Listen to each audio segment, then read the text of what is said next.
Today in my test I have a 240Hz WQHD gaming monitor at a truly amazing price point. This is the TITAN ARMY P2510S, a 24.5-inch monitor.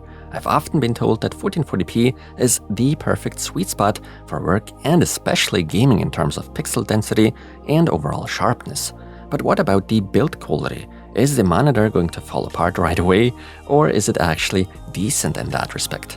And what about the overall color reproduction, the ergonomics, and other features? In terms of pricing, today's monitor sure goes for an attractive price.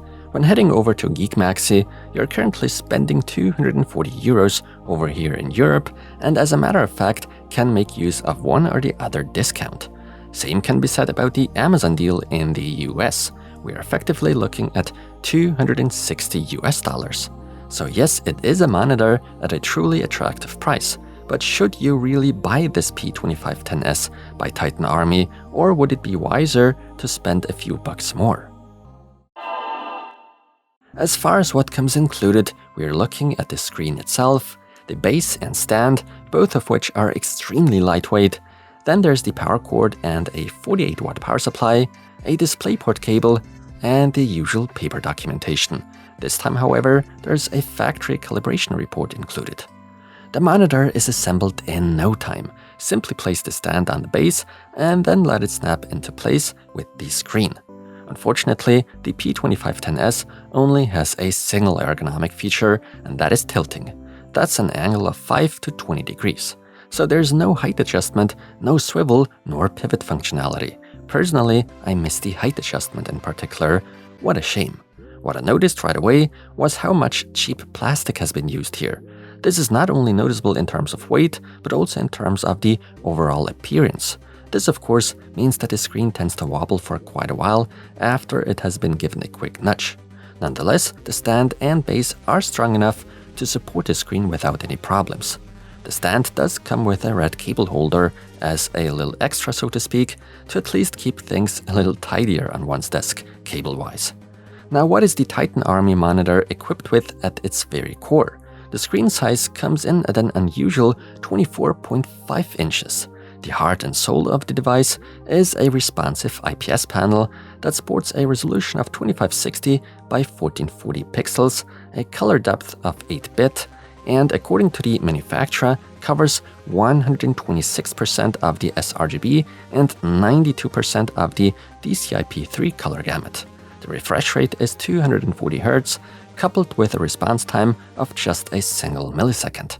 Adaptive sync is of course supported. However, the P2510S is not particularly bright, with a maximum of only 300 candela per square meter or 300 nits. And so basically no HDR classification is of any use here. The monitor does, however, score some points for its variety of ports. There are two DisplayPort 1.4 as well as two HDMI 2.0 video inputs on board, along with a 3.5mm headphone output. I do want to clearly mention, however, that these HDMI 2.0 inputs only go up to 144 Hz and not 240 Hz. Therefore, you should definitely use DisplayPort to get the most out of the monitor. Built-in speakers were apparently left out entirely in order to cut costs as much as possible, which I don't think is a bad policy. If someone does wish to get more out of this specific monitor, ergonomically speaking, the 100 by 100mm VESA mounting standard is supported for wall mounts or better monitor arms.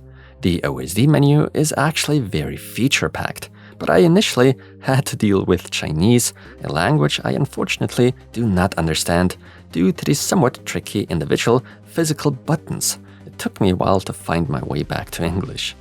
Other than that, the sheer volume of functionality offered within the menu is nothing short of amazing and very exemplary. You can easily switch between sRGB and DCI-P3 mode, and there are lots of user customizable adjustments at our disposal. There also happen to be 4 overdrive levels to choose from. Now, the aesthetics do not appeal to me personally. Part of it has to do with the monitor not exactly making the best impression build quality-wise. Although in practice, to be honest, there aren't any real disadvantages of it noticeable. What would I rate the screen quality like? Let me tell you, I did not notice any unpleasant uniformity issues with the brightness being distributed evenly. I also didn't experience or notice any color tints. If there were any, I'd go crazy as a content creator. The color gradients are nice and clean.